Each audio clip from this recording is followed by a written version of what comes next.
अगर ऐसी सर्दी में गर्मी चाहिए तो तेज चलना पड़ेगा। क्या भूल गया? नहीं ढूंढ, बाकी मैं संभाल लूंगा।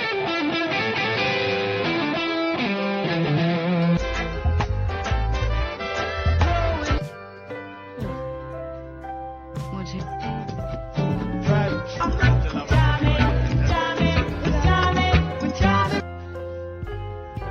एक बार ये वाला भी सुन लो। सिमा डाउन। बहुत ही दुखद वाक्य है जो हो रहा है, बहुत तो अफ्रीका के प्रमोटर्स का क्या कहना है? फिर मिलते हैं। Good night. Good night. जो डील्स में पैसे मार लेता है। करने का टाइम आ गया। कितनी भाषाएं जिन्हें मैं तुम नहीं जानते।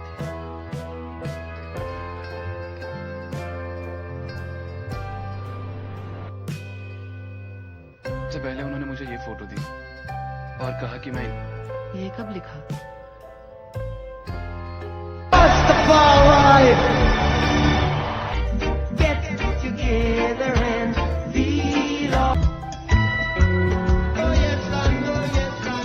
ये सबक है, तेरी नीयत बिल्कुल साफ है लेकिन रास्ता। सॉरी बॉब, उस वक्त अपन को वहाँ होना चाहिए था यार।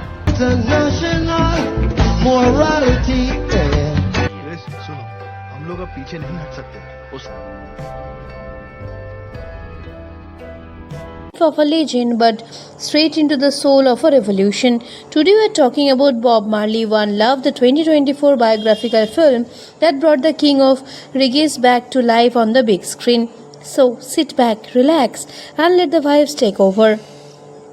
At the beginning of the movie, we see a young boy running barefoot through the lush green hills of 9 Mile, St. Anne Parish, Jamaica, wide eyes full of wonder, heart already beating to a rhythm the world hasn't heard yet. That boy is Robert Nesta Marley, and from the very first frame, you can feel that this story is bigger than one man. It's about a message, a moment, and a miracle wrapped in dreadlocks and music. The film, directed by Reynaldo Marcus Green, the same director who gave us King Richard, opens with adult Bob, played by the magnetic Kingsley Ben-Adir, already a reggae star but a main, still fighting battles on multiple fronts. We jump between timelines, past and present, layered beautifully, showing us how the boy became the prophet. Growing up in poverty, Bob was always caught between two worlds. His father was a white Jamaican plantation overseer and his mother was a young black Jamaican woman. This mixed identity made Bob an outsider in his own neighborhood. Kids mocked him, society tried to put him in a box, but Bob had something they couldn't understand. A spiritual fire. He found his voice early, singing, writing, dreaming of something greater than the suffocations about him. We see young Bob finding his brothers in music, Peter Tosh and Barney Wailer, and together they form the Wearers. The chemistry is electric. They don't just make music, they make medicine. In cramped rooms, in open fields, under stars that seem to listen, they pour their pain and faith into songs that would eventually shake the world. The film moves to the mid-1970s when Bob Marley is at the peak of his powers but also at the center of a dangerous political storm in Jamaica. The country is torn apart to political factions. The Jamaica Labour Party and the People's National Party are at war. Violence is spilling into the streets, people are dying, and Bob somehow remains a symbol that both sides claim but neither can control. The tension reaches a boiling point with the assassination attempt scene, one of the most gripping sequences in the entire film. It's December 1976, just 2 days before the Smile Jamaica concert, a free concert Bob organized to try and bring back to the nation. Armed gunmen invade his home at 56 Hope Road in Kingston. Shots are fired. Bob is wounded in the arm and chest. His wife Rita is also shot. His manager Don Taylor is critically wounded. The chaos, the fear, the confusion, the film captures it with raw, shaking energy, and yet what does Bob Marley do? He performs at the concert anyway. Standing on that stage, arm in a sling, bullet still in his chest, he plays for over 90 minutes. When asked why, he simply says that the people who are trying to make the world ours never take a day off, so neither can he. That moment defines everything the film is trying to say about Bob Marley. He wasn't just a musician, he was a warrior of peace, a man who literally bled for his message. After the assassination attempt, Bob goes into exile in London. This section of the film is deeply emotional. We see him navigating fame in a foreign land, dealing with the pressure of intentional superstardom and still carrying the weight of Jamaica in his heart. His relationship with his wife Rita, played beautifully by Lasana Lynch, is explored with honesty, the love, the complicated truth of his many relationships, and the deep spiritual bond that went beyond ordinary marriage. London gives Bob something else. To a global stage, we see the creation of the Exodus album, widely considered one of the greatest albums ever made. Time magazine ever named it the album of the century. The film doesn't just play the music in the background, it shows the process, the pain, the prayer that goes into every track. These songs weren't written, they were downloaded from somewhere divine, and Kingsley Ben-Adir makes you believe that completely. From London, Bob's journey takes him to Africa, and this is where the film reaches its most spiritual and visually stunning moments. The Zimbabwe independence celebration in 1980, where Bob performed, is recreated with breathtaking scale. 80,000 people, a newly free nation, and Bob Marley on stage, tears streaming, singing for liberation. This wasn't a concert, this was a prophecy fulfilled. Throughout all of this, the film waves in Bob's deep Rastafari fear, his belief in Jah, his connection to Haile Selassie, his rejection of the Babylon system. It's all presented not as strange or exotic, but as a very foundation of who he was. The film treats his spirituality with deep respect, showing how it shaped his music, his politics, his personal choice, and ultimately his approach to death itself. Because he is, the film also does not shy away from the end.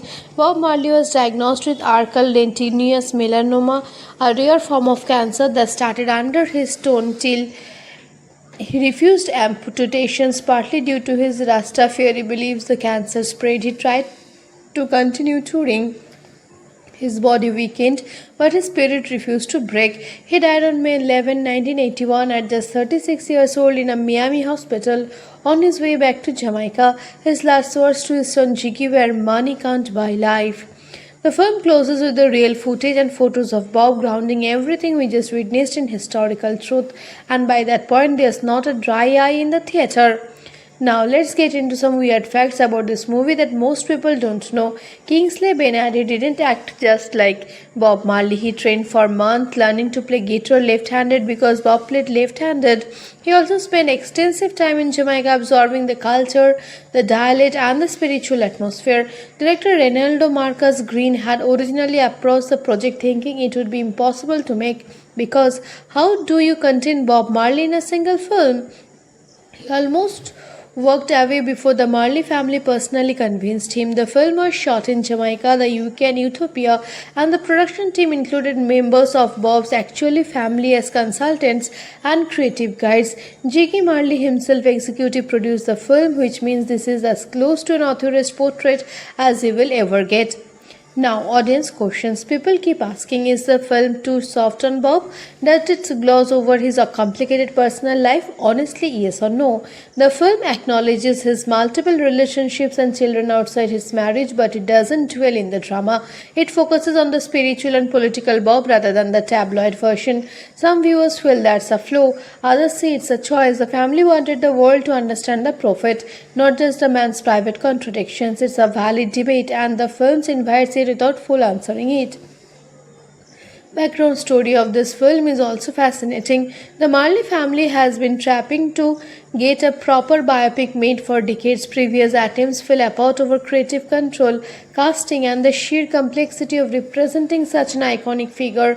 When Reynaldo Marcus Green came on board after the success of King Richard, the Marley estate finally felt that they had found someone who understood how to tell the story of a cultural giant and both cinematic power and personal sensitivity. The result is a film that feels like an act of love, imperfect, emotional, deeply human.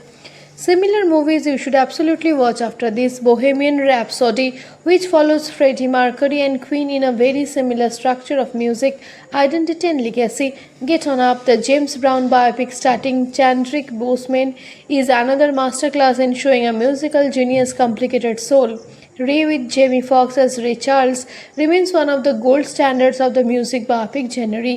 And if you want something more recent and experimental, Elvis by Baz Luhrmann is a visual explosion that deconstructs celebrity and exploitations around another genre-defining artist. All four of these will hit different after watching One Love. My personal rating for Bob Marley One Love, I am giving it a solid 7.5 out of 10. Kingsley Ben-Adir's performance alone is worth the watch. He doesn't imitate Bob, he channels him. The music obviously is transcendent. The Zimbabwe concert scene, the assassination sequence, and the quiet moments between Bob and Rita are genuinely moving. Where it loses points is in its something too relevant approach. The film is so focused on making Bob a saint that it occasionally forgets to make him fully human. But as a celebration of a legacy that genuinely changed the world, as a gateway for new generations to discover why Bob Marley still matters 40 years after his death, it absolutely works. One Love isn't just a movie, it's a reminder that music can be resistance, that love can be revolution, that one man with a guitar and a message from God can still, decades later, make the whole world move together. If you enjoyed this video, please subscribe to the channel and hit that bell icon so you never miss a story. Your support means everything. It's what keeps this going. One love always. See you in the next one.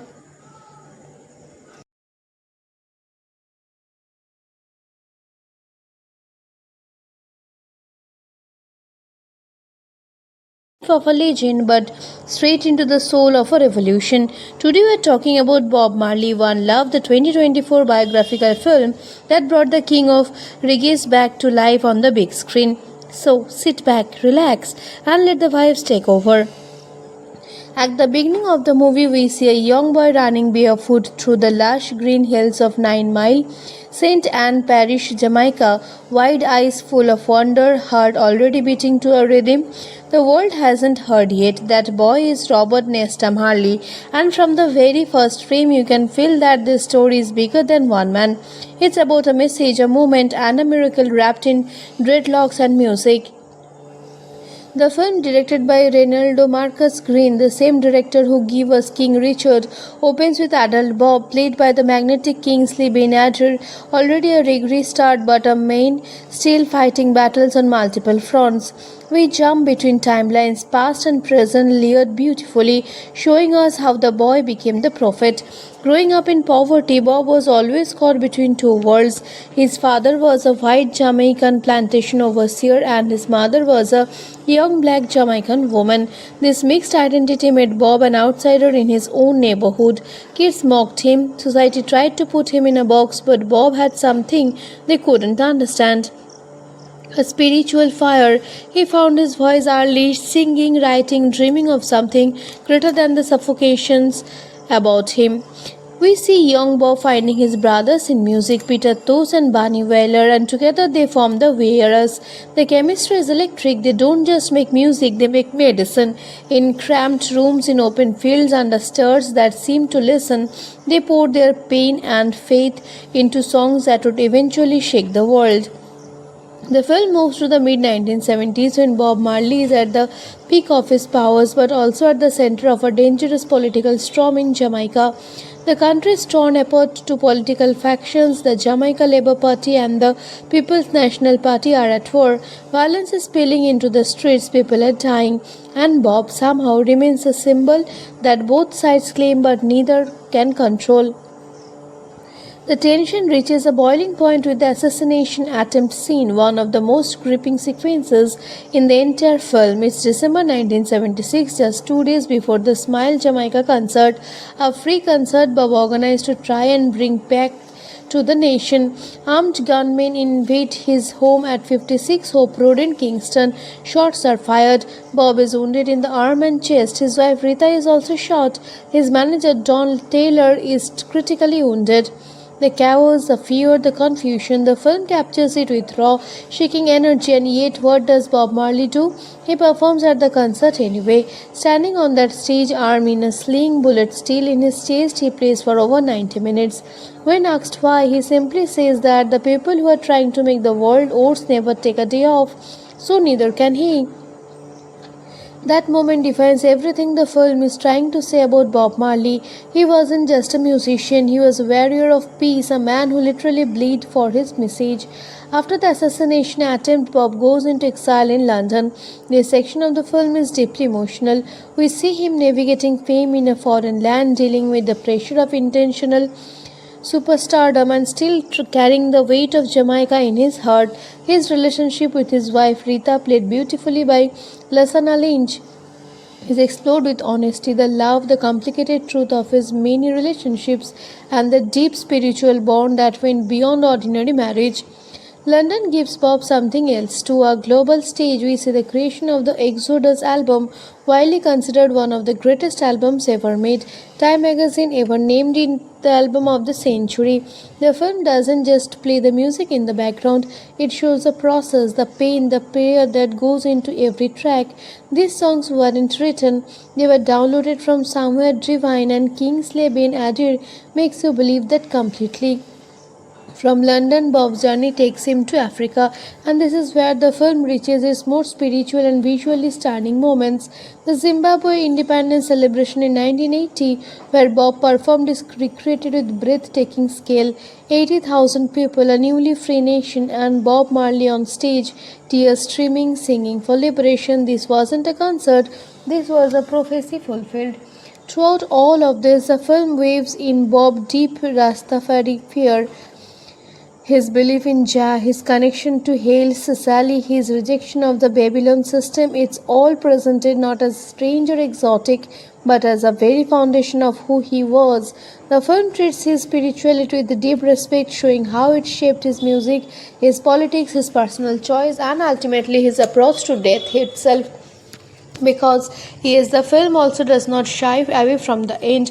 Bob Marley was diagnosed with archal lentiginous melanoma, a rare form of cancer that started under his tongue till he refused amputations, partly due to his Rastafari beliefs. The cancer spread. He tried to continue touring.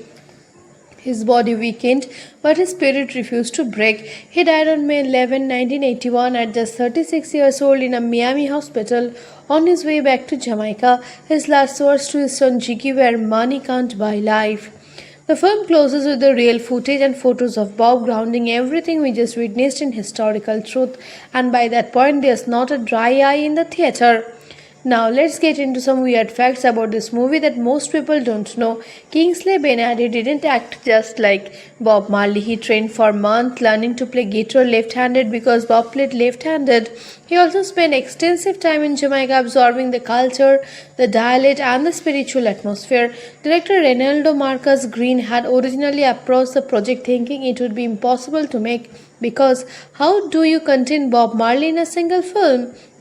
He almost walked away before the Marley family personally convinced him. The film was shot in Jamaica, the UK, and Ethiopia, and the production team included members of Bob's actual family as consultants and creative guides. Jiggy Marley himself executive produced the film, which means this is as close to an author's portrait as he will ever get.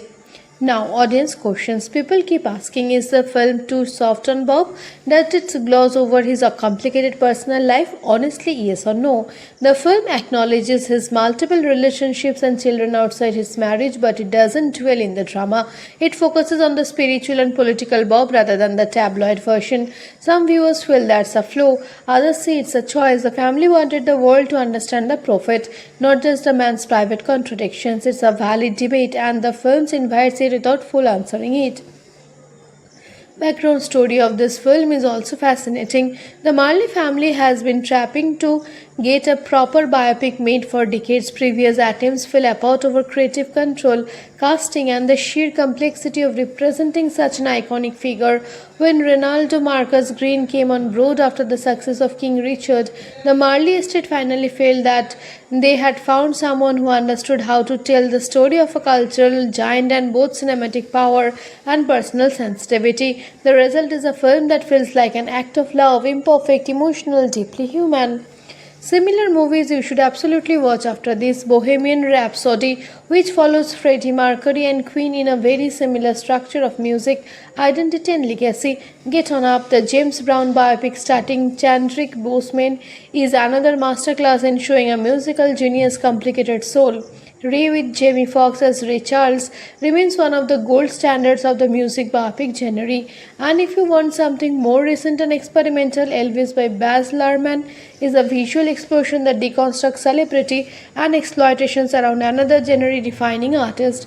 All four of these will hit different after watching One Love. My personal rating for Bob Marley One Love, I am giving it a solid 7.5 out of 10. Kingsley Ben-Adir's performance alone is worth the watch. He doesn't imitate Bob, he channels him. The music obviously is transcendent. The Zimbabwe concert scene, the assassination sequence, and the quiet moments between Bob and Rita are genuinely moving. Where it loses points is in its something too relevant approach. The film is so focused on making Bob a saint that it occasionally forgets to make him fully human. But as a celebration of a legacy that genuinely changed the world, as a gateway for new generations to discover why Bob Marley still matters 40 years after his death, it absolutely works. One Love isn't just a movie, it's a reminder that music can be resistance, that love can be revolution, that one man with a guitar and a message from God can still, decades later, make the whole world move together. If you enjoyed this video, please subscribe to the channel and hit that bell icon so you never miss a story. Your support means everything. It's what keeps this going. One love always. See you in the next one.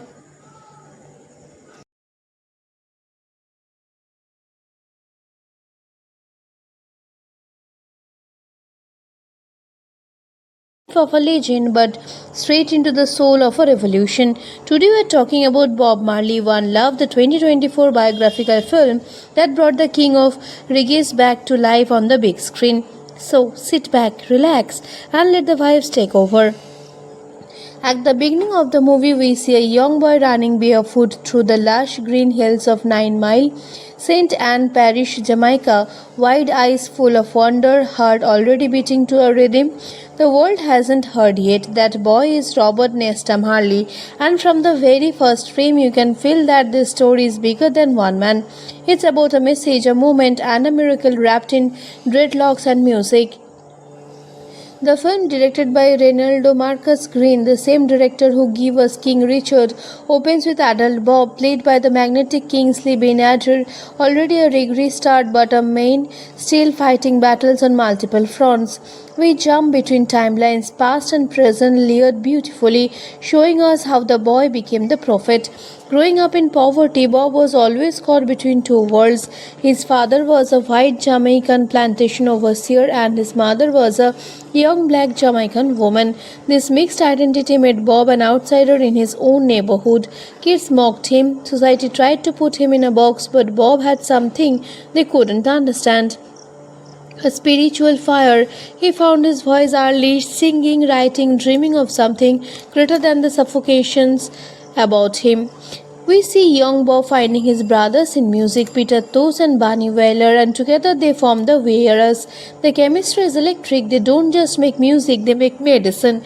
In cramped rooms, in open fields, under stars that seem to listen, they pour their pain and faith into songs that would eventually shake the world. The film moves to the mid-1970s when Bob Marley is at the peak of his powers but also at the center of a dangerous political storm in Jamaica. The country is torn apart to political factions. The Jamaica Labour Party and the People's National Party are at war. Violence is spilling into the streets, people are dying, and Bob somehow remains a symbol that both sides claim but neither can control. The tension reaches a boiling point with the assassination attempt scene, one of the most gripping sequences in the entire film. It's December 1976, just 2 days before the Smile Jamaica concert, a free concert Bob organized to try and bring back to the nation. Armed gunmen invade his home at 56 Hope Road in Kingston. Shots are fired. Bob is wounded in the arm and chest. His wife Rita is also shot. His manager Don Taylor is critically wounded. The chaos, the fear, the confusion, the film captures it with raw, shaking energy, and yet what does Bob Marley do? He performs at the concert anyway. Standing on that stage, arm in a sling, bullet still in his chest, he plays for over 90 minutes. When asked why, he simply says that the people who are trying to make the world ours never take a day off, so neither can he. That moment defines everything the film is trying to say about Bob Marley. He wasn't just a musician, he was a warrior of peace, a man who literally bled for his message. After the assassination attempt, Bob goes into exile in London. This section of the film is deeply emotional. We see him navigating fame in a foreign land, dealing with the pressure of intentional superstardom and still carrying the weight of Jamaica in his heart. His relationship with his wife Rita, played beautifully by Lasana Lynch, is explored with honesty, the love, the complicated truth of his many relationships, and the deep spiritual bond that went beyond ordinary marriage. London gives Bob something else. To a global stage, we see the creation of the Exodus album, widely considered one of the greatest albums ever made. Time magazine ever named it the album of the century. The film doesn't just play the music in the background, it shows the process, the pain, the prayer that goes into every track. These songs weren't written, they were downloaded from somewhere divine, and Kingsley Ben-Adir makes you believe that completely. From London, Bob's journey takes him to Africa, and this is where the film reaches its most spiritual and visually stunning moments. The Zimbabwe independence celebration in 1980, where Bob performed, is recreated with breathtaking scale. 80,000 people, a newly free nation, and Bob Marley on stage, tears streaming, singing for liberation. This wasn't a concert, this was a prophecy fulfilled. Throughout all of this, the film waves in Bob's deep Rastafari fear, his belief in Jah, his connection to Haile Selassie, his rejection of the Babylon system. It's all presented not as strange or exotic, but as a very foundation of who he was. The film treats his spirituality with deep respect, showing how it shaped his music, his politics, his personal choice, and ultimately his approach to death itself. Because he is, the film also does not shy away from the end. Bob Marley was diagnosed with acral-lentiginous melanoma, a rare form of cancer that started under his tongue till he refused amputations, partly due to his Rastafari beliefs. The cancer spread. He tried to continue touring.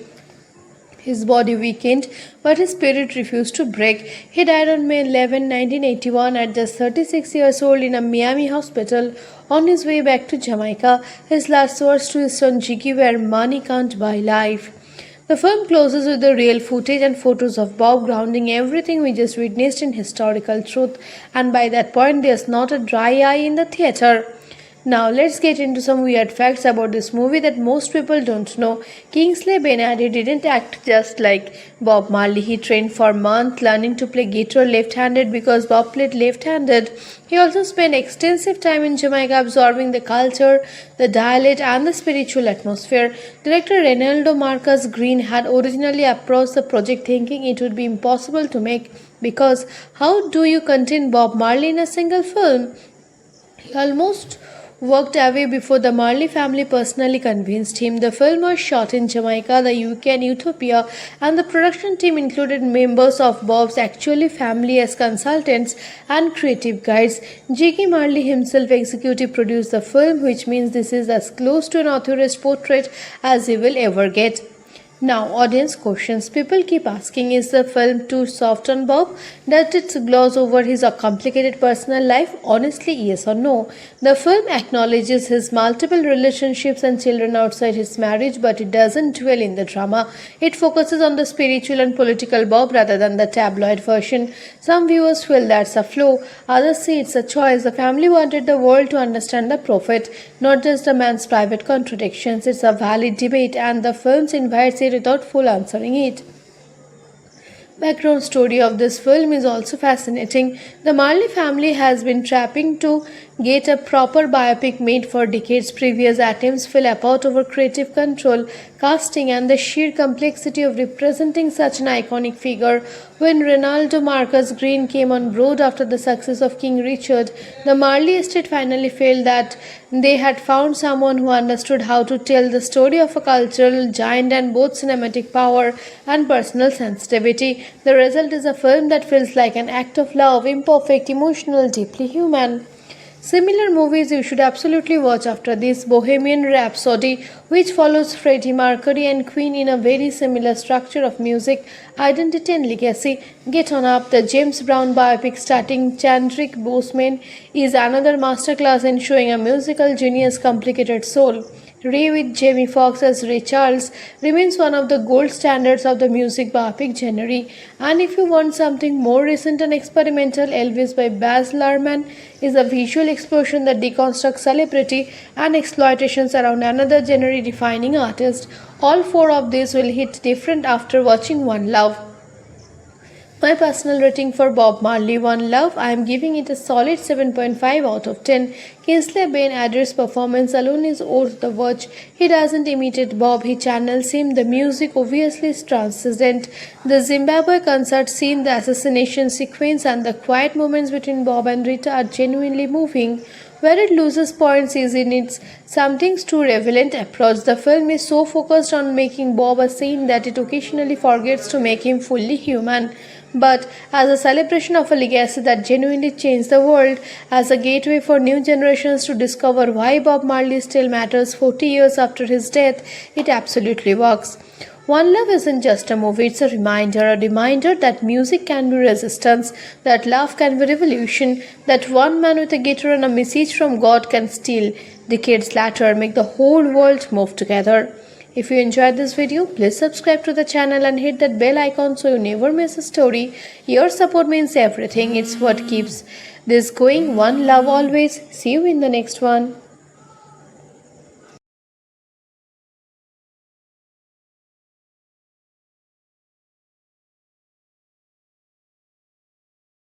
Of a legend, but straight into the soul of a revolution. Today we are talking about Bob Marley One Love, the 2024 biographical film that brought the king of reggae back to life on the big screen. So sit back, relax, and let the vibes take over. At the beginning of the movie, we see a young boy running barefoot through the lush green hills of 9 Mile, St. Anne Parish, Jamaica, wide eyes full of wonder, heart already beating to a rhythm the world hasn't heard yet. That boy is Robert Nesta Marley, and from the very first frame you can feel that this story is bigger than one man. It's about a message, a moment, and a miracle wrapped in dreadlocks and music. The film, directed by Ronaldo Marcus Green, the same director who gave us King Richard, opens with adult Bob, played by the magnetic Kingsley Ben-Adir, already a reggae star but a main, still fighting battles on multiple fronts. We jump between timelines, past and present, layered beautifully, showing us how the boy became the prophet. Growing up in poverty, Bob was always caught between two worlds. His father was a white Jamaican plantation overseer and his mother was a young black Jamaican woman. This mixed identity made Bob an outsider in his own neighborhood. Kids mocked him, society tried to put him in a box, but Bob had something they couldn't understand. A spiritual fire. He found his voice early, singing, writing, dreaming of something greater than the suffocations about him. We see young Bob finding his brothers in music, Peter Tosh and Bunny Wailer, and together they form the Wearers. The chemistry is electric. They don't just make music, they make medicine. In cramped rooms, in open fields, under stars that seem to listen, they pour their pain and faith into songs that would eventually shake the world. The film moves to the mid-1970s when Bob Marley is at the peak of his powers but also at the center of a dangerous political storm in Jamaica. The country is torn apart to political factions. The Jamaica Labour Party and the People's National Party are at war. Violence is spilling into the streets, people are dying, and Bob somehow remains a symbol that both sides claim but neither can control. The tension reaches a boiling point with the assassination attempt scene, one of the most gripping sequences in the entire film. It's December 1976, just 2 days before the Smile Jamaica concert, a free concert Bob organized to try and bring back to the nation. Armed gunmen invade his home at 56 Hope Road in Kingston. Shots are fired. Bob is wounded in the arm and chest. His wife Rita is also shot.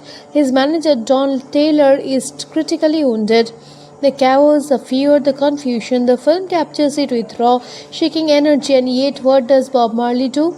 He performs at the concert anyway. Standing on that stage, arm in a sling, bullet still in his chest, he plays for over 90 minutes. When asked why, he simply says that the people who are trying to make the world ours never take a day off, so neither can he. That moment defines everything the film is trying to say about Bob Marley. He wasn't just a musician, he was a warrior of peace, a man who literally bled for his message. After the assassination attempt, Bob goes into exile in London. This section of the film is deeply emotional. We see him navigating fame in a foreign land, dealing with the pressure of intentional superstardom and still carrying the weight of Jamaica in his heart. His relationship with his wife Rita, played beautifully by Lasana Lynch, is explored with honesty, the love, the complicated truth of his many relationships, and the deep spiritual bond that went beyond ordinary marriage. London gives Bob something else. To a global stage, we see the creation of the Exodus album, widely considered one of the greatest albums ever made. Time magazine ever named it the album of the century. The film doesn't just play the music in the background, it shows the process, the pain, the prayer that goes into every track. These songs weren't written, they were downloaded from somewhere divine, and Kingsley Ben-Adir makes you believe that completely. From London, Bob's journey takes him to Africa, and this is where the film reaches its most spiritual and visually stunning moments. The Zimbabwe independence celebration in 1980, where Bob performed, is recreated with breathtaking scale. 80,000 people, a newly free nation, and Bob Marley on stage, tears streaming, singing for liberation. This wasn't a concert, this was a prophecy fulfilled. Throughout all of this, the film waves in Bob's deep Rastafari fear, his belief in Jah, his connection to Haile Selassie, his rejection of the Babylon system. It's all presented not as strange or exotic, but as a very foundation of who he was. The film treats his spirituality with deep respect, showing how it shaped his music, his politics, his personal choice, and ultimately his approach to death itself. Because he is, the film also does not shy away from the end. Bob Marley was diagnosed with arculentinous melanoma, a rare form of cancer that started under his tongue till he refused amputations, partly due to his Rastafari beliefs. The cancer spread. He tried to continue touring. His body weakened, but his spirit refused to break. He died on May 11, 1981, at just 36 years old in a Miami hospital on his way back to Jamaica. His last words to his son Jiggy were, "Money can't buy life." The film closes with the real footage and photos of Bob, grounding everything we just witnessed in historical truth. And by that point, there's not a dry eye in the theater. Now let's get into some weird facts about this movie that most people don't know. Kingsley Ben-Adir didn't act just like Bob Marley. He trained for months learning to play guitar left-handed because Bob played left-handed. He also spent extensive time in Jamaica absorbing the culture, the dialect, and the spiritual atmosphere. Director Reynaldo Marcus Green had originally approached the project thinking it would be impossible to make, because how do you contain Bob Marley in a single film? He almost walked away before the Marley family personally convinced him. The film was shot in Jamaica, the UK, and Ethiopia, and the production team included members of Bob's actual family as consultants and creative guides. Jiggy Marley himself executive produced the film, which means this is as close to an author's portrait as he will ever get. Now, audience questions. People keep asking, is the film too soft on Bob? Does it gloss over his complicated personal life? Honestly, yes or no. The film acknowledges his multiple relationships and children outside his marriage, but it doesn't dwell in the drama. It focuses on the spiritual and political Bob rather than the tabloid version. Some viewers feel that's a flaw, others say it's a choice. The family wanted the world to understand the prophet, not just the man's private contradictions. It's a valid debate, and the film invites it without full answering it. Background story of this film is also fascinating. The Marley family has been trapping to get a proper biopic made for decades. Previous attempts fell apart over creative control, casting, and the sheer complexity of representing such an iconic figure. When Ronaldo Marcus Green came on board after the success of King Richard, the Marley estate finally felt that they had found someone who understood how to tell the story of a cultural giant and both cinematic power and personal sensitivity. The result is a film that feels like an act of love, imperfect, emotional, deeply human. Similar movies you should absolutely watch after this: Bohemian Rhapsody, which follows Freddie Mercury and Queen in a very similar structure of music, identity and legacy. Get On Up, the James Brown biopic starring Chadwick Boseman, is another masterclass in showing a musical genius' complicated soul. Ray with Jamie Foxx as Ray Charles remains one of the gold standards of the music biopic genre. And if you want something more recent and experimental, Elvis by Baz Luhrmann is a visual explosion that deconstructs celebrity and exploitations around another genre-defining artist. All four of these will hit different after watching One Love. My personal rating for Bob Marley One Love, I am giving it a solid 7.5 out of 10. Kingsley Ben-Adir's performance alone is worth the watch. He doesn't imitate Bob, he channels him. The music obviously is transcendent. The Zimbabwe concert scene, the assassination sequence, and the quiet moments between Bob and Rita are genuinely moving. Where it loses points is in its something's too relevant approach. The film is so focused on making Bob a saint that it occasionally forgets to make him fully human. But as a celebration of a legacy that genuinely changed the world, as a gateway for new generations to discover why Bob Marley still matters 40 years after his death, it absolutely works. One Love isn't just a movie, it's a reminder that music can be resistance, that love can be revolution, that one man with a guitar and a message from God can still, decades later, make the whole world move together. If you enjoyed this video, please subscribe to the channel and hit that bell icon so you never miss a story. Your support means everything. It's what keeps this going. One love always. See you in the next one.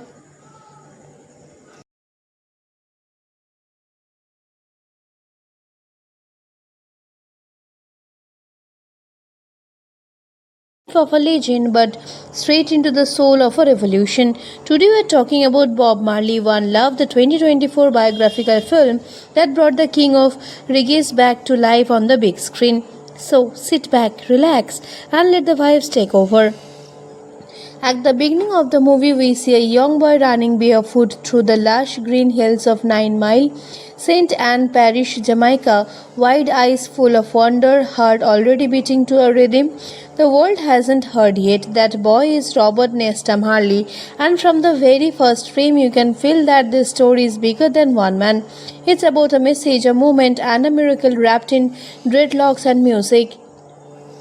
The film, directed by Reynaldo Marcus Green, the same director who gave us King Richard, opens with adult Bob, played by the magnetic Kingsley Ben-Adir, already a reggae star but a main, still fighting battles on multiple fronts. We jump between timelines, past and present, layered beautifully, showing us how the boy became the prophet. Growing up in poverty, Bob was always caught between two worlds. His father was a white Jamaican plantation overseer and his mother was a young black Jamaican woman. This mixed identity made Bob an outsider in his own neighborhood. Kids mocked him, society tried to put him in a box, but Bob had something they couldn't understand. A spiritual fire. He found his voice early, singing, writing, dreaming of something greater than the suffocations about him. We see young Bob finding his brothers in music, Peter Tosh and Bunny Wailer, and together they form the Wearers. The chemistry is electric. They don't just make music, they make medicine. In cramped rooms, in open fields, under stars that seem to listen, they pour their pain and faith into songs that would eventually shake the world. The film moves to the mid-1970s when Bob Marley is at the peak of his powers but also at the center of a dangerous political storm in Jamaica. The country is torn apart to political factions. The Jamaica Labour Party and the People's National Party are at war. Violence is spilling into the streets, people are dying, and Bob somehow remains a symbol that both sides claim but neither can control. The tension reaches a boiling point with the assassination attempt scene, one of the most gripping sequences in the entire film. It's December 1976, just 2 days before the Smile Jamaica concert, a free concert Bob organized to try and bring back to the nation. Armed gunmen invade his home at 56 Hope Road in Kingston. Shots are fired. Bob is wounded in the arm and chest. His wife Rita is also shot. His manager Don Taylor is critically wounded. The chaos, the fear, the confusion, the film captures it with raw, shaking energy, and yet what does Bob Marley do? He performs at the concert anyway. Standing on that stage, arm in a sling, bullet still in his chest, he plays for over 90 minutes. When asked why, he simply says that the people who are trying to make the world ours never take a day off, so neither can he. That moment defines everything the film is trying to say about Bob Marley. He wasn't just a musician, he was a warrior of peace, a man who literally bled for his message. After the assassination attempt, Bob goes into exile in London. This section of the film is deeply emotional. We see him navigating fame in a foreign land, dealing with the pressure of intentional superstardom and still carrying the weight of Jamaica in his heart. His relationship with his wife Rita, played beautifully by Lasana Lynch, is explored with honesty, the love, the complicated truth of his many relationships, and the deep spiritual bond that went beyond ordinary marriage. London gives Bob something else. To a global stage, we see the creation of the Exodus album, widely considered one of the greatest albums ever made. Time magazine ever named it the album of the century. The film doesn't just play the music in the background, it shows the process, the pain, the prayer that goes into every track. These songs weren't written, they were downloaded from somewhere divine, and Kingsley Ben-Adir makes you believe that completely. From London, Bob's journey takes him to Africa, and this is where the film reaches its most spiritual and visually stunning moments. The Zimbabwe independence celebration in 1980, where Bob performed, is recreated with breathtaking scale. 80,000 people, a newly free nation, and Bob Marley on stage, tears streaming, singing for liberation. This wasn't a concert, this was a prophecy fulfilled. Throughout all of this, the film waves in Bob's deep Rastafari fear, his belief in Jah, his connection to Haile Selassie, his rejection of the Babylon system. It's all presented not as strange or exotic, but as a very foundation of who he was. The film treats his spirituality with deep respect, showing how it shaped his music, his politics, his personal choice, and ultimately his approach to death itself. Because he is, the film also does not shy away from the end. Bob Marley was diagnosed with archal lentiginous melanoma, a rare form of cancer that started under his stone till he refused amputations, partly due to his Rastafari beliefs. The cancer spread. He tried to continue touring. His body weakened, but his spirit refused to break. He died on May 11, 1981, at just 36 years old in a Miami hospital on his way back to Jamaica. His last words to his son Jiggy were, "Money can't buy life." The film closes with the real footage and photos of Bob, grounding everything we just witnessed in historical truth, and by that point there's not a dry eye in the theater. Now let's get into some weird facts about this movie that most people don't know. Kingsley Ben-Adir didn't act just like Bob Marley. He trained for months learning to play guitar left-handed because Bob played left-handed. He also spent extensive time in Jamaica absorbing the culture, the dialect, and the spiritual atmosphere. Director Reynaldo Marcus Green had originally approached the project thinking it would be impossible to make, because how do you contain Bob Marley in a single film? He almost walked away before the Marley family personally convinced him. The film was shot in Jamaica, the UK, and Ethiopia, and the production team included members of Bob's actual family as consultants and creative guides. Jiggy Marley himself executive produced the film, which means this is as close to an author's portrait as he will ever get. Now, audience questions. People keep asking, is the film too soft on Bob? Does it gloss over his complicated personal life? Honestly, yes or no? The film acknowledges his multiple relationships and children outside his marriage, but it doesn't dwell in the drama. It focuses on the spiritual and political Bob rather than the tabloid version. Some viewers feel that's a flaw, others say it's a choice. The family wanted the world to understand the prophet, not just the man's private contradictions. It's a valid debate, and the film invites it without full answering it. Background story of this film is also fascinating. The Marley family has been trapping to get a proper biopic made for decades. Previous attempts fell apart over creative control, casting, and the sheer complexity of representing such an iconic figure. When Ronaldo Marcus Green came on board after the success of King Richard, the Marley estate finally felt that they had found someone who understood how to tell the story of a cultural giant and both cinematic power and personal sensitivity. The result is a film that feels like an act of love, imperfect, emotional, deeply human. Similar movies you should absolutely watch after this: Bohemian Rhapsody, which follows Freddie Mercury and Queen in a very similar structure of music, identity, and legacy. Get On Up, the James Brown biopic starring Chadwick Boseman, is another masterclass in showing a musical genius' complicated soul. Ray with Jamie Foxx as Ray Charles remains one of the gold standards of the music biopic genre. And if you want something more recent and experimental, Elvis by Baz Luhrmann is a visual explosion that deconstructs celebrity and exploitations around another genre-defining artist. All four of these will hit different after watching One Love. My personal rating for Bob Marley One Love, I am giving it a solid 7.5 out of 10. Kingsley Ben-Adir's performance alone is worth the watch. He doesn't imitate Bob, he channels him. The music obviously is transcendent. The Zimbabwe concert scene, the assassination sequence, and the quiet moments between Bob and Rita are genuinely moving. Where it loses points is in its something too relevant approach. The film is so focused on making Bob a saint that it occasionally forgets to make him fully human. But as a celebration of a legacy that genuinely changed the world, as a gateway for new generations to discover why Bob Marley still matters 40 years after his death, it absolutely works. One Love isn't just a movie, it's a reminder that music can be resistance, that love can be revolution, that one man with a guitar and a message from God can still, decades later, make the whole world move together. If you enjoyed this video, please subscribe to the channel and hit that bell icon so you never miss a story. Your support means everything. It's what keeps this going. One love always. See you in the next one.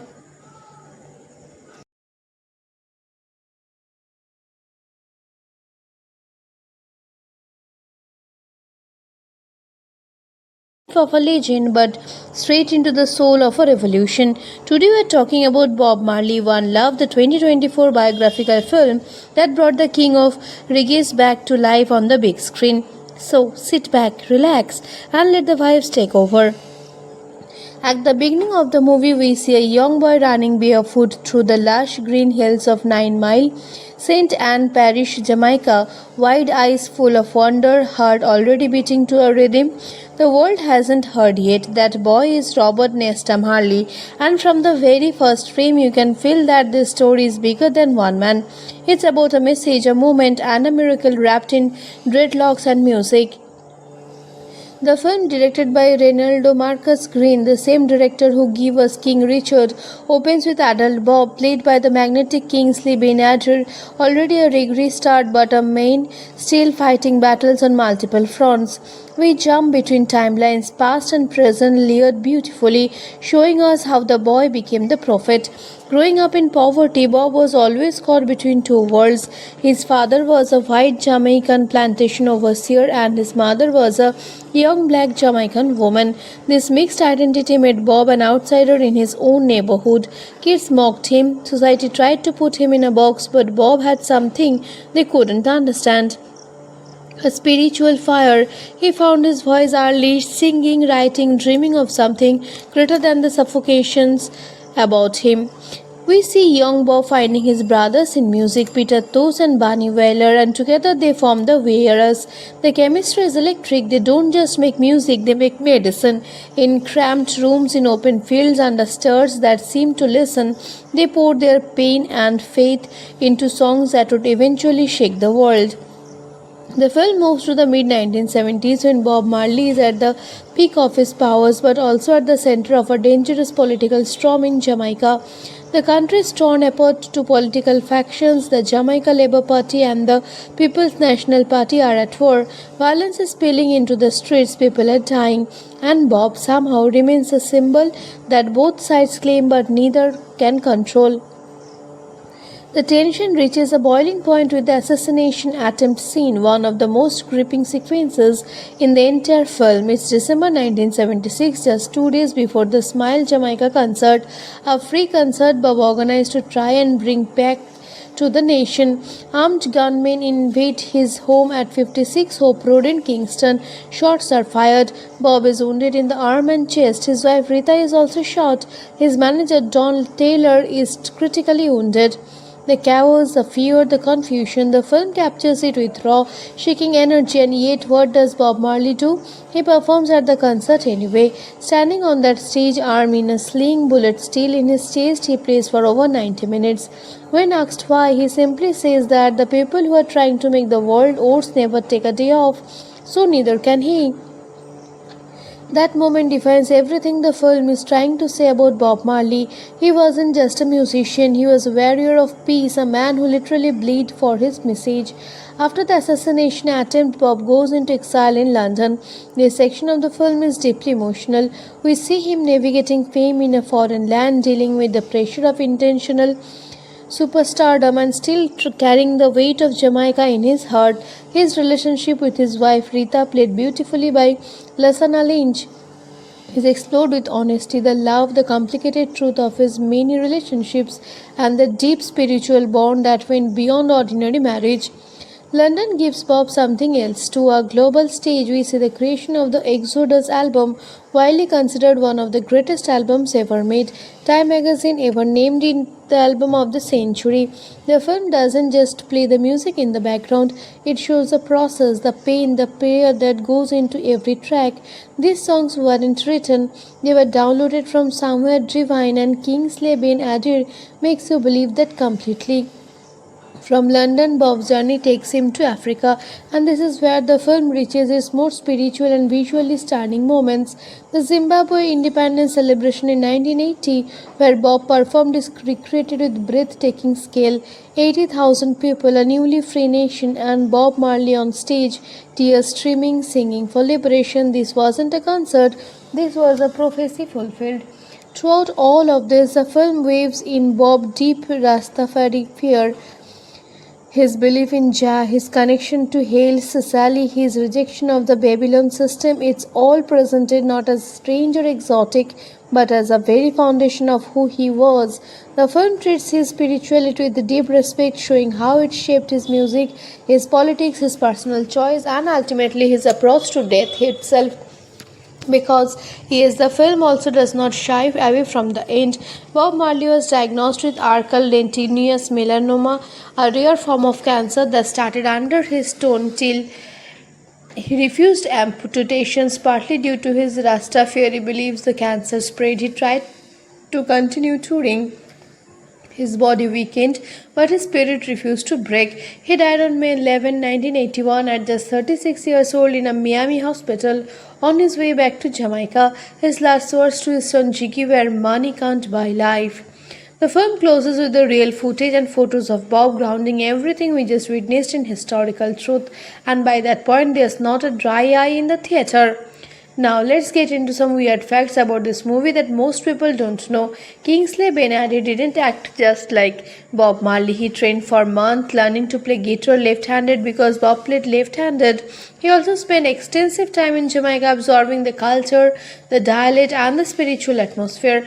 Director Reynaldo Marcus Green had originally approached the project thinking it would be impossible to make, because how do you contain Bob Marley in a single film? He almost walked away before the Marley family personally convinced him. The film was shot in Jamaica, the UK, and Ethiopia, and the production team included members of Bob's actual family as consultants and creative guides. Jiggy Marley himself executive produced the film, which means this is as close to an author's portrait as you will ever get. Now, audience questions. People keep asking, is the film too soft on Bob? Does it gloss over his complicated personal life? Honestly, yes or no. The film acknowledges his multiple relationships and children outside his marriage, but it doesn't dwell in the drama. It focuses on the spiritual and political Bob rather than the tabloid version. Some viewers feel that's a flaw, others say it's a choice. The family wanted the world to understand the prophet, not just the man's private contradictions. It's a valid debate, and the film invites it without full answering it. Background story of this film is also fascinating. The Marley family has been trapping to get a proper biopic made for decades. Previous attempts fell apart over creative control, casting, and the sheer complexity of representing such an iconic figure. When Ronaldo Marcus Green came on board after the success of King Richard, the Marley estate finally felt that they had found someone who understood how to tell the story of a cultural giant and both cinematic power and personal sensitivity. The result is a film that feels like an act of love, imperfect, emotional, deeply human. Similar movies you should absolutely watch after this: Bohemian Rhapsody, which follows Freddie Mercury and Queen in a very similar structure of music, identity, and legacy. Get On Up, the James Brown biopic starring Chadwick Boseman, is another masterclass in showing a musical genius' complicated soul. Ray with Jamie Foxx as Ray Charles remains one of the gold standards of the music biopic genre. And if you want something more recent and experimental, Elvis by Baz Luhrmann is a visual explosion that deconstructs celebrity and exploitations around another genre-defining artist. All four of these will hit different after watching One Love. My personal rating for Bob Marley One Love, I am giving it a solid 7.5 out of 10. Kingsley Ben-Adir's performance alone is worth the watch. He doesn't imitate Bob, he channels him. The music obviously is transcendent. The Zimbabwe concert scene, the assassination sequence, and the quiet moments between Bob and Rita are genuinely moving. Where it loses points is in its something's too relevant approach. The film is so focused on making Bob a saint that it occasionally forgets to make him fully human. But as a celebration of a legacy that genuinely changed the world, as a gateway for new generations to discover why Bob Marley still matters 40 years after his death, it absolutely works. One Love isn't just a movie, it's a reminder that music can be resistance, that love can be revolution, that one man with a guitar and a message from God can still, decades later, make the whole world move together. If you enjoyed this video, please subscribe to the channel and hit that bell icon so you never miss a story. Your support means everything. It's what keeps this going. One love always. See you in the next one.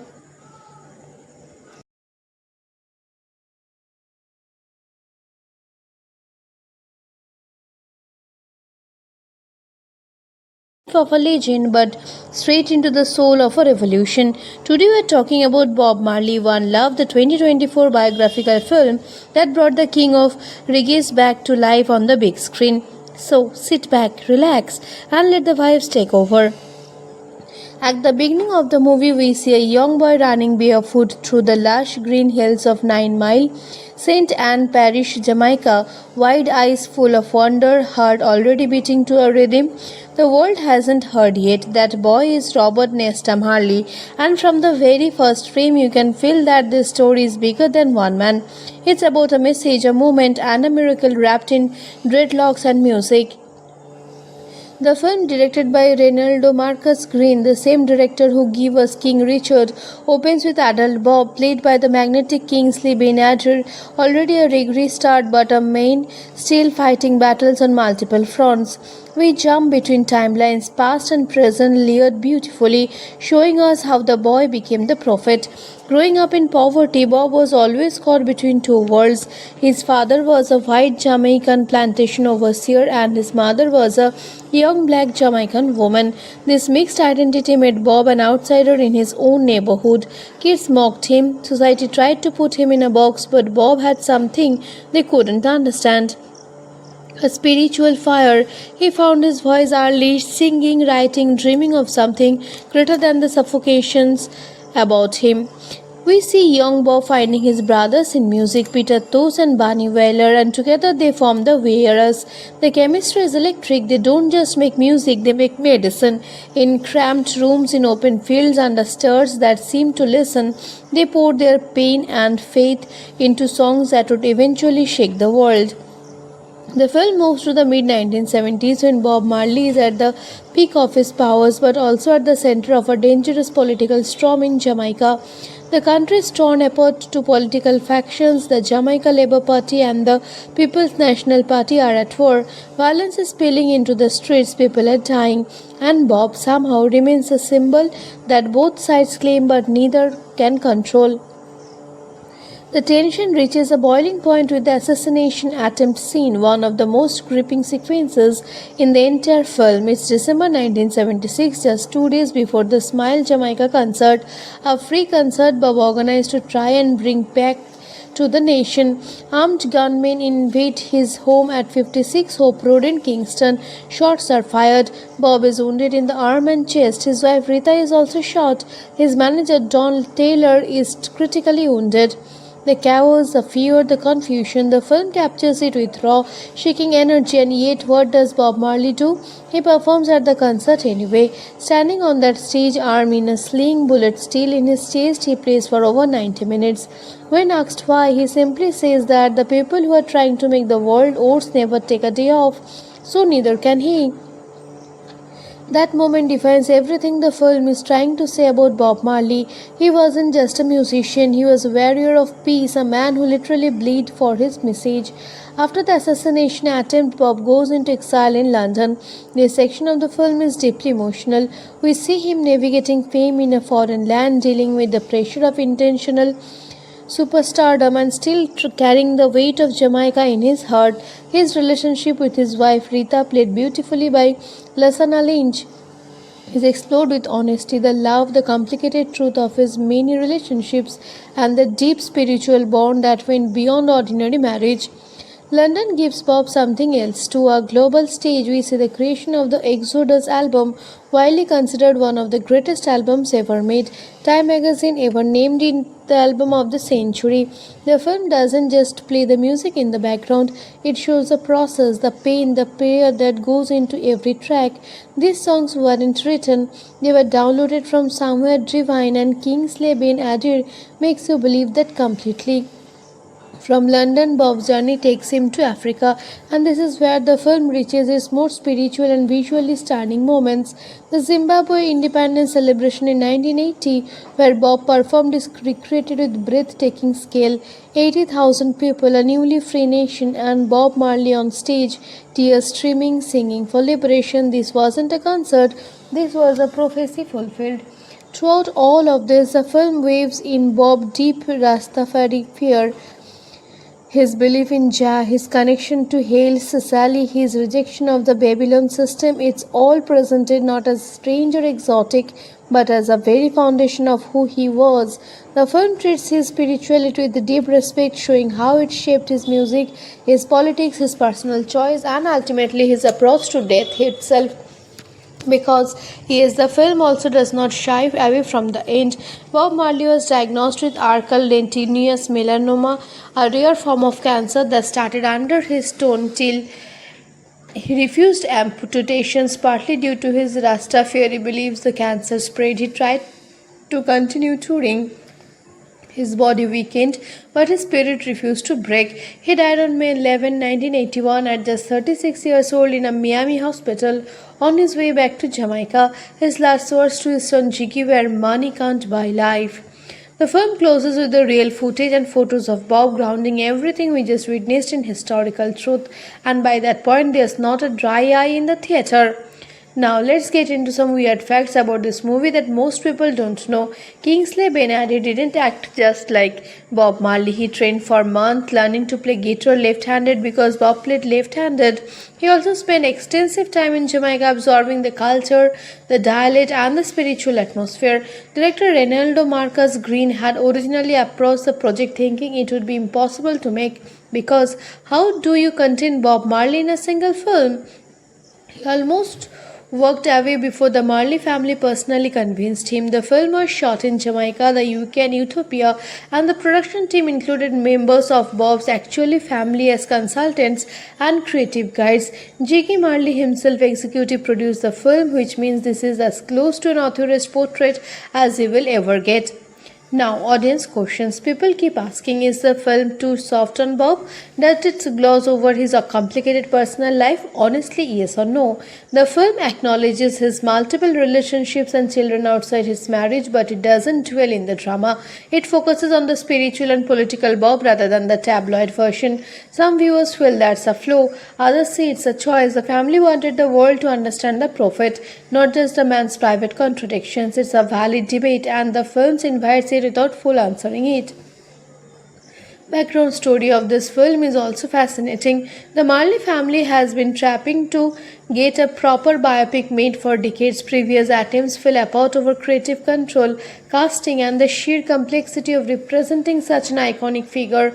When Ronaldo Marcus Green came on board after the success of King Richard, the Marley estate finally felt that they had found someone who understood how to tell the story of a cultural giant and both cinematic power and personal sensitivity. The result is a film that feels like an act of love, imperfect, emotional, deeply human. Similar movies you should absolutely watch after this: Bohemian Rhapsody, which follows Freddie Mercury and Queen in a very similar structure of music, identity and legacy. Get On Up, the James Brown biopic starring Chadwick Boseman, is another masterclass in showing a musical genius' complicated soul. Ray with Jamie Foxx as Ray Charles remains one of the gold standards of the music biopic genre. And if you want something more recent and experimental, Elvis by Baz Luhrmann is a visual explosion that deconstructs celebrity and exploitations around another genre-defining artist. All four of these will hit different after watching One Love. My personal rating for Bob Marley One Love, I am giving it a solid 7.5 out of 10. Kingsley Ben-Adir's performance alone is worth the watch. He doesn't imitate Bob, he channels him. The music obviously is transcendent.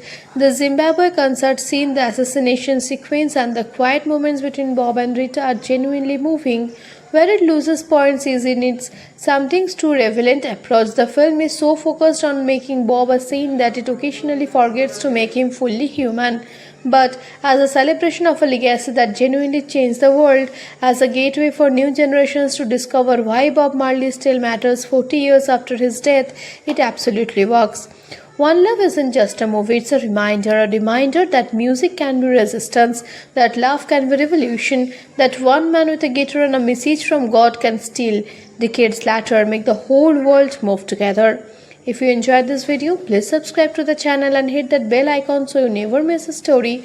Your support means everything. It's what keeps this going. One love always. See you in the next one.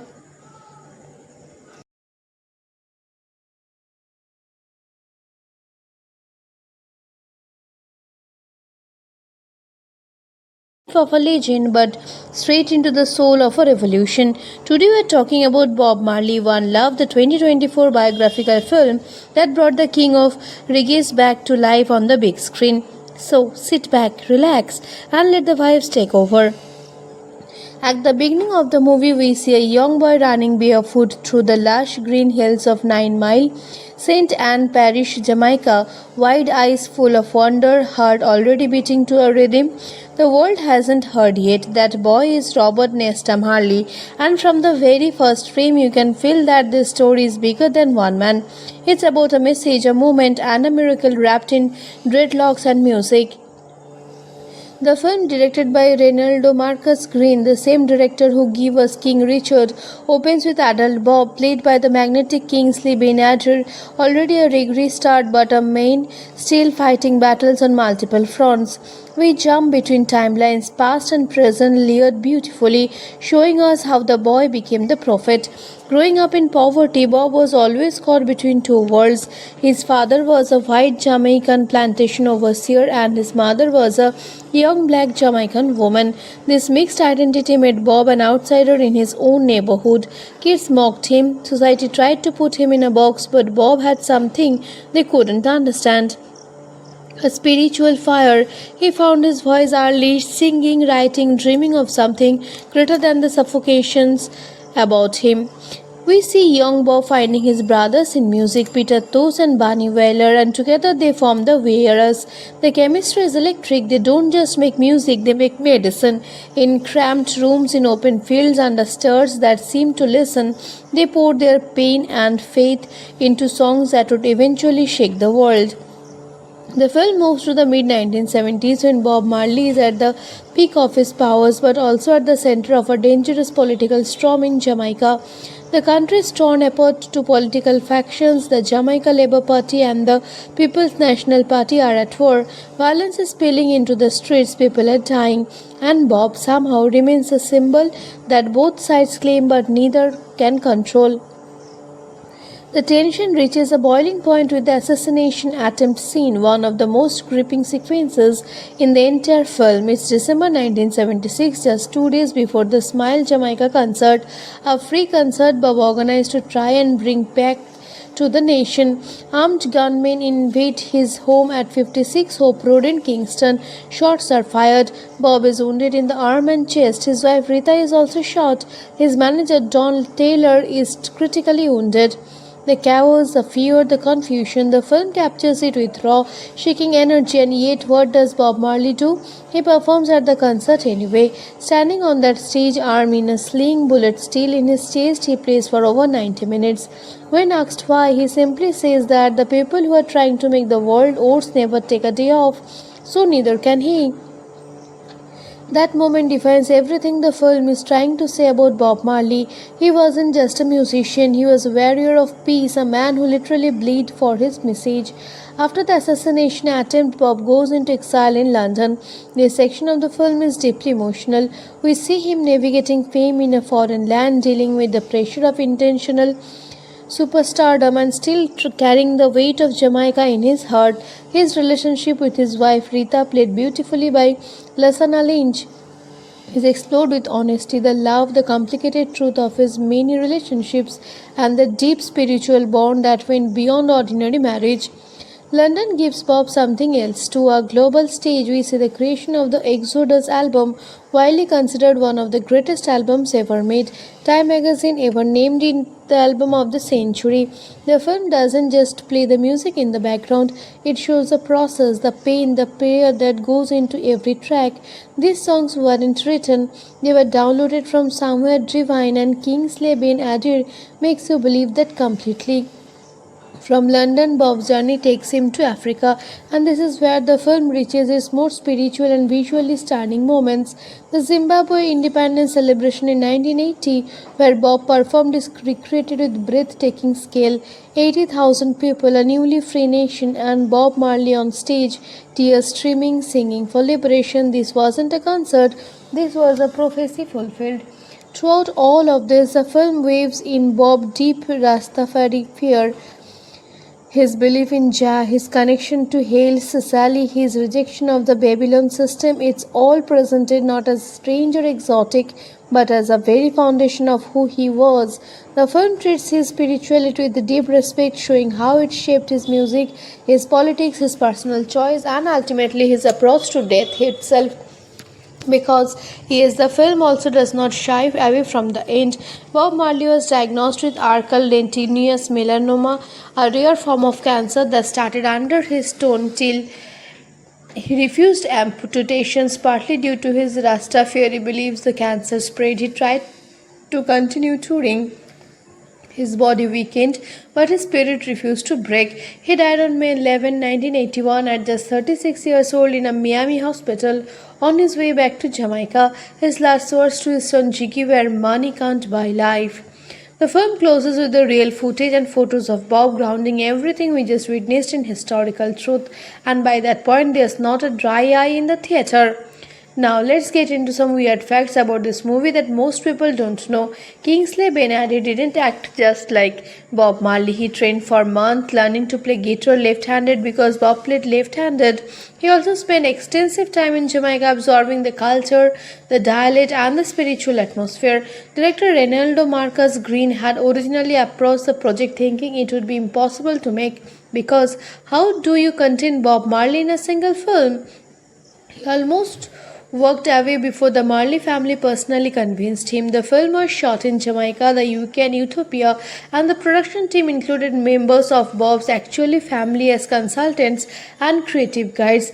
Jiggy Marley himself executive produced the film, which means this is as close to an author's portrait as he will ever get. Now, audience questions. People keep asking, is the film too soft on Bob? Does it gloss over his complicated personal life? Honestly, yes or no? The film acknowledges his multiple relationships and children outside his marriage, but it doesn't dwell in the drama. It focuses on the spiritual and political Bob rather than the tabloid version. Some viewers feel that's a flaw, others say it's a choice. The family wanted the world to understand the prophet, not just the man's private contradictions. It's a valid debate, and the film invites it without full answering it. Background story of this film is also fascinating. The Marley family has been trapping to get a proper biopic made for decades. Previous attempts fell apart over creative control, casting, and the sheer complexity of representing such an iconic figure. When Ronaldo Marcus Green came on board after the success of King Richard, the Marley estate finally felt that they had found someone who understood how to tell the story of a cultural giant and both cinematic power and personal sensitivity. The result is a film that feels like an act of love, imperfect, emotional, deeply human. Similar movies you should absolutely watch after this: Bohemian Rhapsody, which follows Freddie Mercury and Queen in a very similar structure of music, identity, and legacy. Get On Up, the James Brown biopic starring Chadwick Boseman, is another masterclass in showing a musical genius' complicated soul. Ray with Jamie Foxx as Ray Charles remains one of the gold standards of the music biopic genre. And if you want something more recent and experimental, Elvis by Baz Luhrmann is a visual explosion that deconstructs celebrity and exploitations around another genre-defining artist. All four of these will hit different after watching One Love. My personal rating for Bob Marley One Love, I am giving it a solid 7.5 out of 10. Kingsley Ben-Adir's performance alone is worth the watch. He doesn't imitate Bob, he channels him. The music obviously is transcendent. The Zimbabwe concert scene, the assassination sequence, and the quiet moments between Bob and Rita are genuinely moving. Where it loses points is in its something too relevant approach. The film is so focused on making Bob a saint that it occasionally forgets to make him fully human. But as a celebration of a legacy that genuinely changed the world, as a gateway for new generations to discover why Bob Marley still matters 40 years after his death, it absolutely works. One Love isn't just a movie, it's a reminder that music can be resistance, that love can be revolution, that one man with a guitar and a message from God can still, decades later, make the whole world move together. If you enjoyed this video, please subscribe to the channel and hit that bell icon so you never miss a story. Your support means everything. It's what keeps this going. One love always. See you in the next one.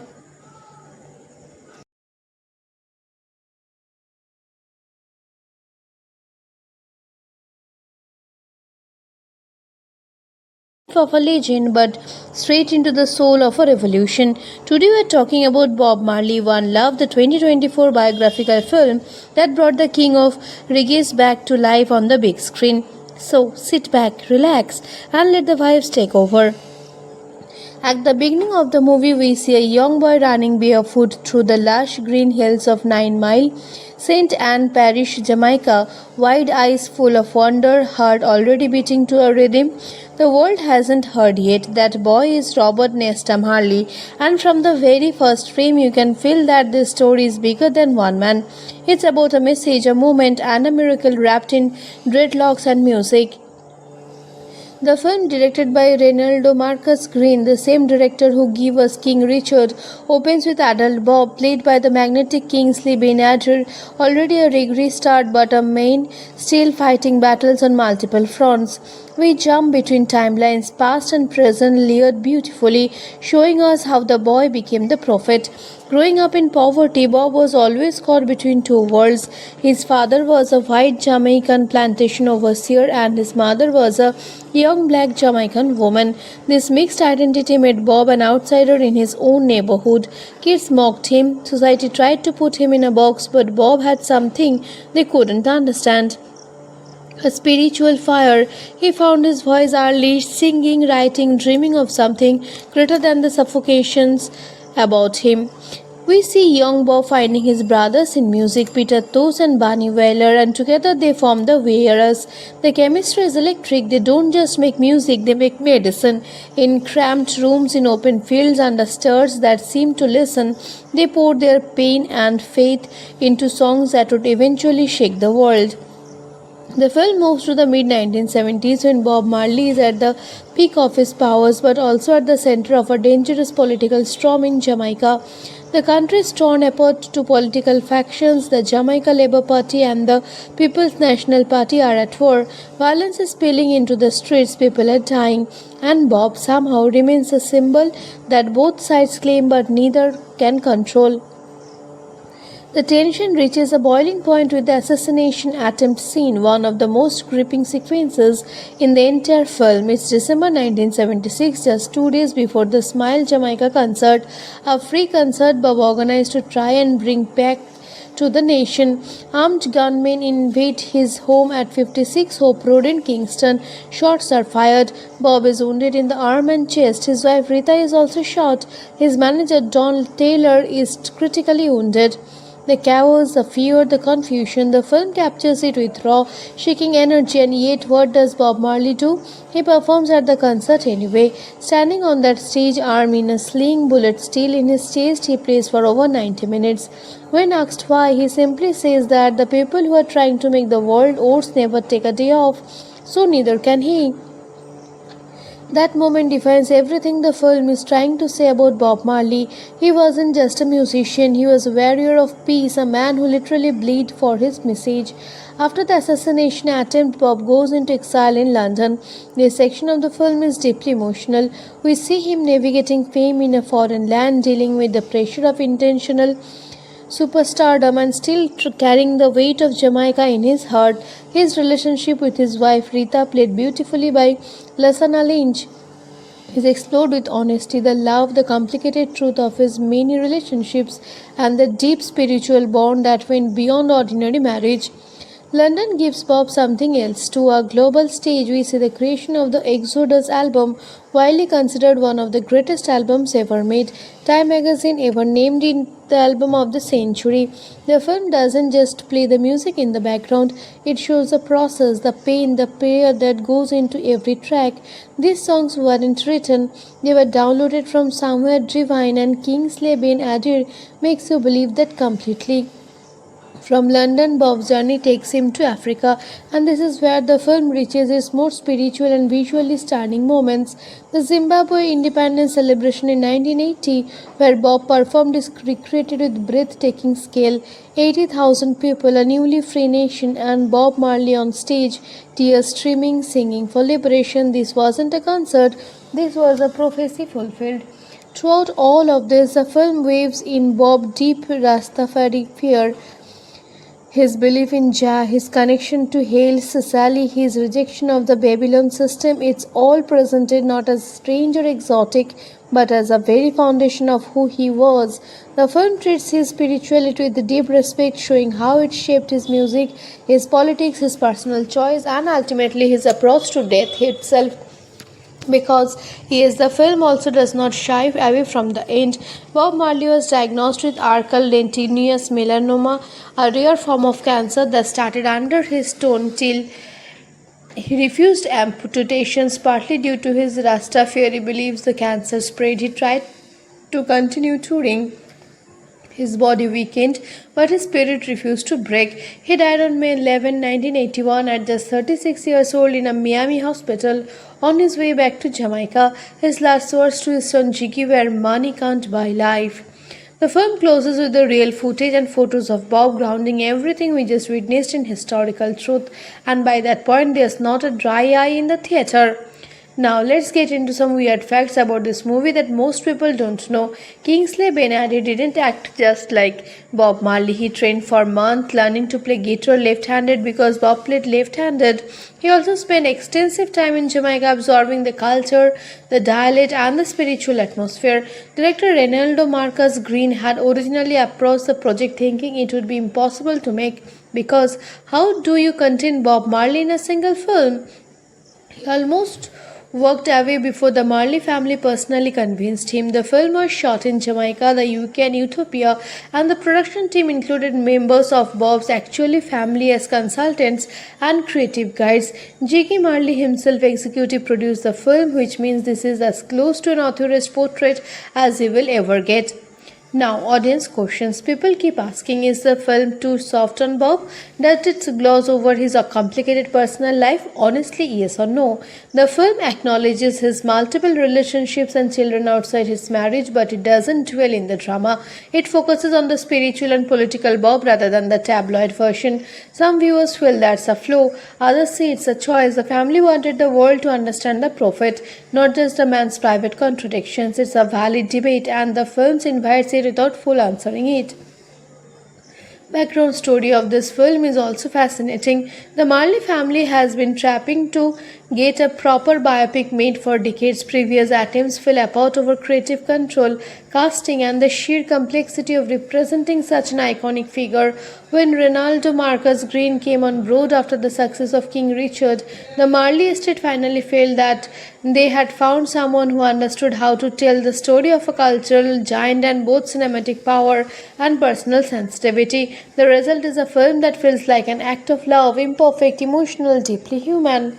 Similar movies you should absolutely watch after this: Bohemian Rhapsody, which follows Freddie Mercury and Queen in a very similar structure of music, identity, and legacy. Get On Up, the James Brown biopic starring Chadwick Boseman, is another masterclass in showing a musical genius' complicated soul. Ray with Jamie Foxx as Ray Charles remains one of the gold standards of the music biopic genre. And if you want something more recent and experimental, Elvis by Baz Luhrmann is a visual explosion that deconstructs celebrity and exploitations around another genre-defining artist. All four of these will hit different after watching One Love. My personal rating for Bob Marley One Love, I am giving it a solid 7.5 out of 10. Kingsley Ben-Adir's performance alone is worth the watch. He doesn't imitate Bob, he channels him. The music obviously is transcendent. The Zimbabwe concert scene, the assassination sequence, and the quiet moments between Bob and Rita are genuinely moving. Where it loses points is in its something's too relevant approach. The film is so focused on making Bob a saint that it occasionally forgets to make him fully human. But as a celebration of a legacy that genuinely changed the world, as a gateway for new generations to discover why Bob Marley still matters 40 years after his death, it absolutely works. One Love isn't just a movie, it's a reminder that music can be resistance, that love can be revolution, that one man with a guitar and a message from God can still, decades later, make the whole world move together. If you enjoyed this video, please subscribe to the channel and hit that bell icon so you never miss a story. Your support means everything. It's what keeps this going. One love always. See you in the next one.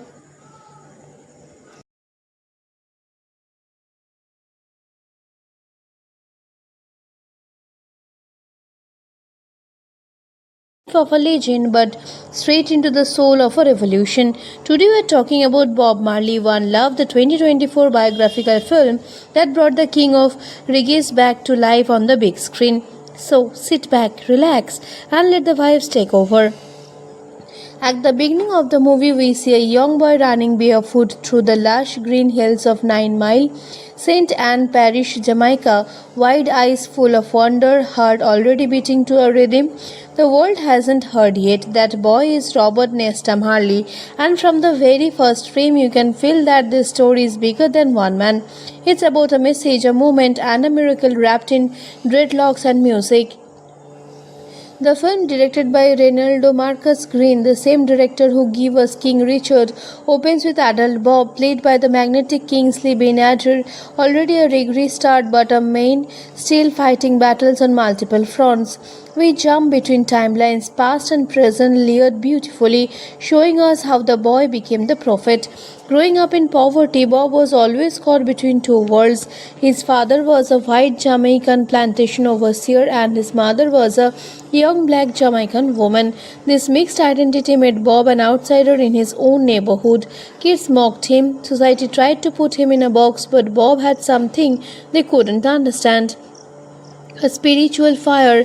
He found his voice early, singing, writing, dreaming of something greater than the suffocations about him. We see young Bob finding his brothers in music, Peter Tosh and Bunny Wailer, and together they form the Wearers. The chemistry is electric. They don't just make music, they make medicine. In cramped rooms, in open fields, under stars that seem to listen, they pour their pain and faith into songs that would eventually shake the world. The film moves to the mid-1970s when Bob Marley is at the peak of his powers but also at the center of a dangerous political storm in Jamaica. The country is torn apart to political factions. The Jamaica Labour Party and the People's National Party are at war. Violence is spilling into the streets, people are dying, and Bob somehow remains a symbol that both sides claim but neither can control. The tension reaches a boiling point with the assassination attempt scene, one of the most gripping sequences in the entire film. It's December 1976, just 2 days before the Smile Jamaica concert, a free concert Bob organized to try and bring back to the nation. Armed gunmen invade his home at 56 Hope Road in Kingston. Shots are fired. Bob is wounded in the arm and chest. His wife Rita is also shot. His manager Don Taylor is critically wounded. The chaos, the fear, the confusion, the film captures it with raw, shaking energy, and yet what does Bob Marley do? He performs at the concert anyway. Standing on that stage, arm in a sling, bullet still in his chest, he plays for over 90 minutes. When asked why, he simply says that the people who are trying to make the world ours never take a day off, so neither can he. That moment defines everything the film is trying to say about Bob Marley. He wasn't just a musician, he was a warrior of peace, a man who literally bled for his message. After the assassination attempt, Bob goes into exile in London. This section of the film is deeply emotional. We see him navigating fame in a foreign land, dealing with the pressure of intentional superstardom and still carrying the weight of Jamaica in his heart. His relationship with his wife Rita, played beautifully by Lasana Lynch, is explored with honesty, the love, the complicated truth of his many relationships, and the deep spiritual bond that went beyond ordinary marriage. London gives Bob something else. To a global stage, we see the creation of the Exodus album, widely considered one of the greatest albums ever made. Time magazine ever named it the album of the century. The film doesn't just play the music in the background, it shows the process, the pain, the prayer that goes into every track. These songs weren't written, they were downloaded from somewhere divine, and Kingsley Ben-Adir makes you believe that completely. From London, Bob's journey takes him to Africa, and this is where the film reaches its most spiritual and visually stunning moments. The Zimbabwe independence celebration in 1980, where Bob performed, is recreated with breathtaking scale. 80,000 people, a newly free nation, and Bob Marley on stage, tears streaming, singing for liberation. This wasn't a concert, this was a prophecy fulfilled. Throughout all of this, the film waves in Bob's deep Rastafari fear, his belief in Jah, his connection to Haile Selassie, his rejection of the Babylon system. It's all presented not as strange or exotic, but as a very foundation of who he was. The film treats his spirituality with deep respect, showing how it shaped his music, his politics, his personal choice, and ultimately his approach to death itself. Because he is, the film also does not shy away from the end. Bob Marley was diagnosed with arculentinous melanoma, a rare form of cancer that started under his tongue till he refused amputations, partly due to his Rastafari beliefs. The cancer spread. He tried to continue touring. His body weakened, but his spirit refused to break. He died on May 11, 1981, at just 36 years old in a Miami hospital on his way back to Jamaica. His last words to his son Jiggy were, "Money can't buy life." The film closes with the real footage and photos of Bob, grounding everything we just witnessed in historical truth. And by that point, there's not a dry eye in the theater. Now let's get into some weird facts about this movie that most people don't know. Kingsley Ben-Adir didn't act just like Bob Marley. He trained for months learning to play guitar left-handed because Bob played left-handed.